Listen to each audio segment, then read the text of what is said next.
The first time I met my boyfriend's childhood best friend, she proudly introduced herself as the ultimate socialite fraud investigator. Throughout the entire dinner, she couldn't stop lecturing me. Women really shouldn't overdress. If Declan hadn't explicitly told me you were his girlfriend, I would have definitely grouped you with all those fake rich girls I've exposed online. My boyfriend Declan eagerly nodded along. You really do dress a bit too flashy. You should listen to Sloane and tone it down. I couldn't even be bothered to argue with them. I made an excuse to go to the restroom, but right outside the door, I overheard Sloane delivering her expert appraisal of me. Declan, just look at how that woman walks and talks. She's obviously been through one of those gold digger training camps. She only approached you for your money. Think about it.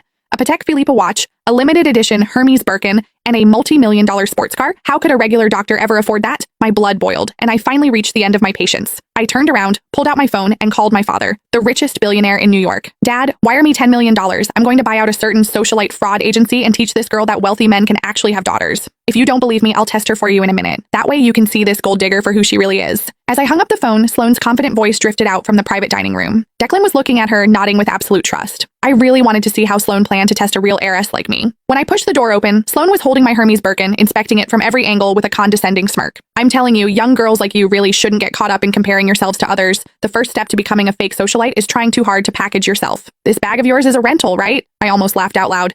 I bought this limited edition bag straight from the boutique, just building up the purchase history to get it cost me over $30,000. When Sloane saw I wasn't speaking, she assumed she had hit a nerve. She put on an I knew it expression and shifted her gaze to my Patek Philippe watch. Can you let me authenticate that watch of yours? Don't get the wrong idea, I'm just worried you got scammed into spending real money on a fake. After all, the bag is already a knockoff. Declan was already looking at me with deep suspicion. He gave me an order. Sloane is just looking out for you. Hurry up and let her see it. This watch was a promotion gift my oldest brother gave me last month. His entire watch cabinet is filled with pieces worth tens of millions of dollars. If Sloane actually appraised this as a fake, it would only prove that she was the real fraud here. I took off the watch, handed it to her, and smiled. Sure, this watch is a highly limited edition, so make sure you don't mess up your appraisal. Sloane eagerly snatched the watch. As she examined it carefully, I clearly caught the flash of raw jealousy in her eyes. It was obvious she had already realized the watch was authentic, but she still opened her mouth to lie. Oh wow, Declan. Your girlfriend is still trying to pass this off as a limited edition to get away with it, but it's actually just a cheap replica. I just have to ask, you're a young girl with an average family and an average job.